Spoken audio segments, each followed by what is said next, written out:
So yesterday we solved for a square infinite grid arrangement. Here goes 3.153, and there we solved yesterday for square grids and extended to infinity, and we got that equivalent resistance between these two consecutive points R is equal to R0 by 2. Now advancing few more here, let's see what the answer comes if the grid arrangements are like this, equilateral triangles are now this time equilateral triangles. Okay. So this like this equilateral triangles are arranged in this way, and it is extended to infinity in all directions. It is extended to infinity in all directions, and every branch has got resistance R0. Every branch has got resistance R0, and every branch. And you need to find equivalent resistance between A and B. Okay, so let's apply yesterday's concept. Trick. Okay, the pattern yesterday what we followed. So again, what we will do, we will join the point A and B by a battery.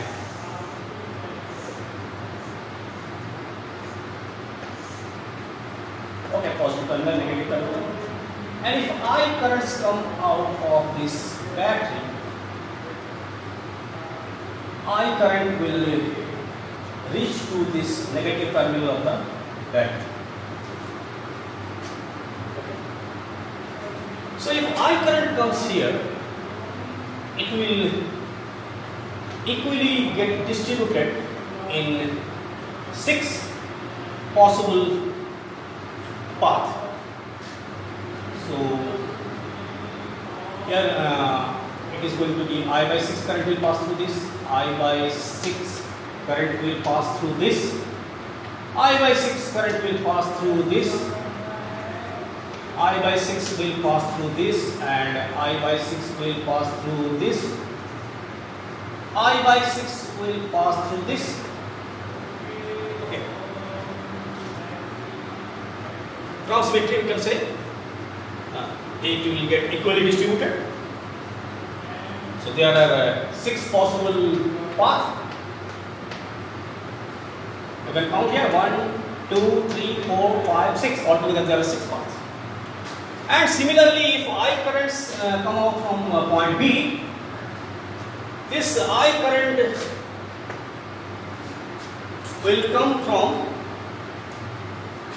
symmetrically from 6 different paths. So from here it I by 6, from here it is I by 6, from here I by 6, from here I by 6, from here I by 6, and from here I by 6. Okay. And if E be the EMF of this battery, so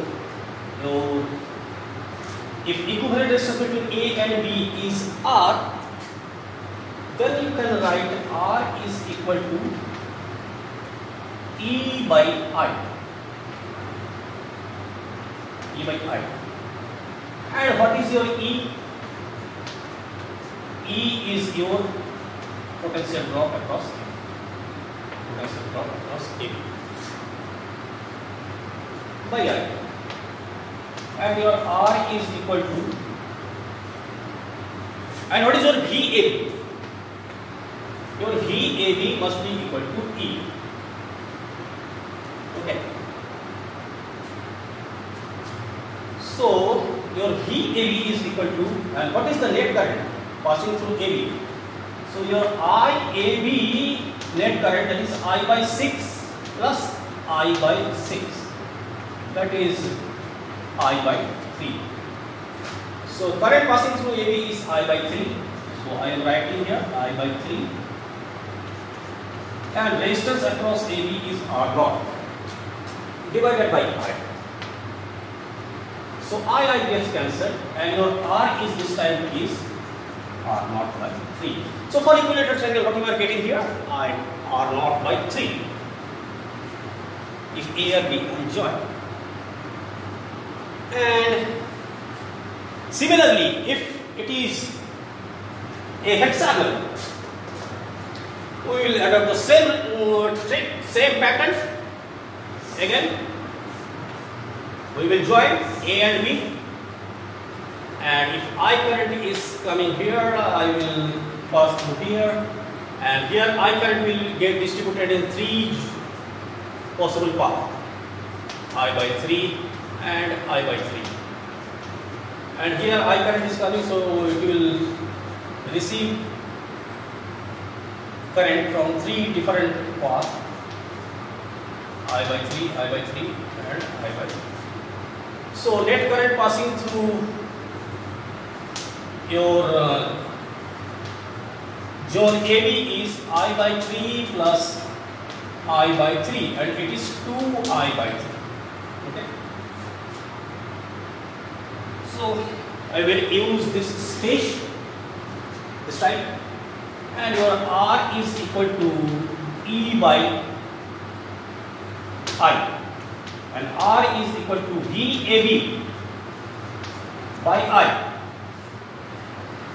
Okay, and as I know that every branch has got resistance R naught, it is not every branch has got resistance R naught.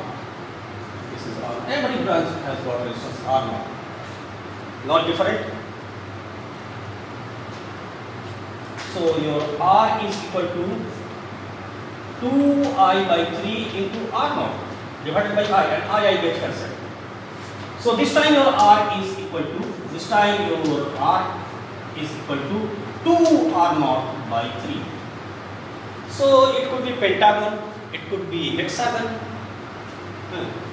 it could be equilateral triangle, it could be octagon,